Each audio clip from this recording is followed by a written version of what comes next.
Hi, I'm Annie McLeod. I'm the Chief Coach at the Project Management Game Board, and I coach and mentor clients and organizations about how they make their projects successful. But today I'm going to be speaking about strategy, because successful development of strategy is going to make projects successful, and I'm all about making projects and project teams successful. So in this track at Distributed 2023, we're talking about designing a shared vision for the future. A lot of that design can happen with setting up your strategic objectives. So it doesn't matter if you're using OKR, SWOT, minimum viable product, any of those different methods. But two of the key things about doing that is making sure that people truly understand that vision and that people buy into that vision. That will truly make your vision successful. And then also, because these initiatives are so complicated, hence they wouldn't be part of a strategic plan, with that complexity, we have to have great teams and great teamwork on those projects and that are going to deliver on those strategies. So I'm going to also talk briefly about some techniques to be able to sustain teams that are delivering on strategies. So I'm very passionate about strategy and projects because 70% of projects fail. And I think that failure rate is a good chunk of that is because projects aren't set up for success, that the translation from the vision into the tactics and how it's delivered is done poorly. So that's why strategy is so important.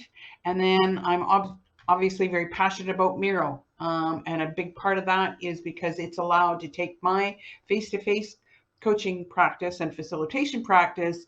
And because it's a visual tool, I've been able to bring it into the digital world and work with teams remotely. So the three basic things I'm going to talk about today is translating the vision or objective into tactics. So that key handoff between the strategic plan or the strategic planning team, often the executives in an organization, and that more tactical team and how they are actually going to deliver it. That handoff is a key opportunity for things to get miscommunicated, misunderstood. So I'm going to briefly show you some collaboration techniques that really ensure that objective is clearly understood and it's broken down into tactics that will deliver on that vision. The other key to it is making sure we've got buy-in throughout the organization. So in our planning and in translating it into our teams. So being able to harness collaborative decision making really encourages people to do active listening and engage up and get that buy-in to whatever initiative it is and the different choices that are needed to be made along the way. The third aspect is sustaining a team that thrives. So we're often great at kicking off with great enthusiasm and some of our strategic objectives, but then we want to be able to sustain those teams and make sure that they can keep delivering because these are complicated initiatives. They are going to run into challenges, and if we can sustain a really constructive team culture, then that's going to make that team resilient and able to work through the pitfalls. So I've got three different techniques, and these techniques are going to be available in the MiroVerse as templates.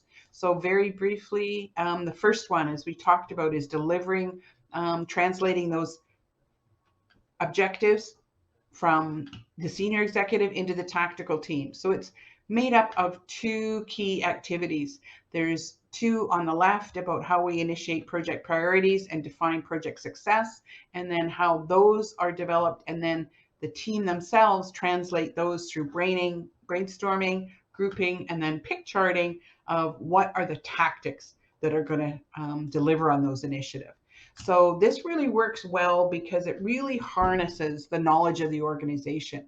So there's so much intrinsic expertise throughout organizations that doing these collaborative workshops will really make sure that we harness what people know and are closest to the front line of how this gets delivered.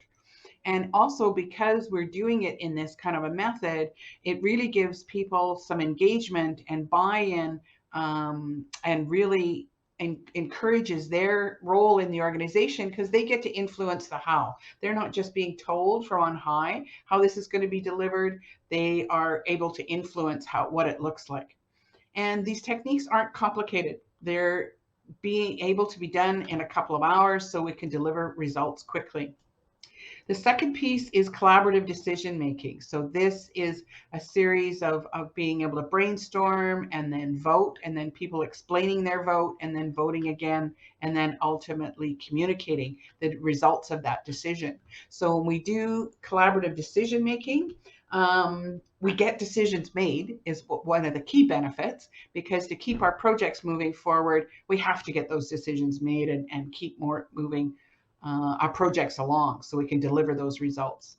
Our third template is a series of collaboration exercises where we measure the pulse of the team themselves, understand where there might be issues, do some root cause analysis, and develop viable actions. So if you don't actually focus on culture, then culture falls by the wayside, and teams aren't as resilient as they need to be.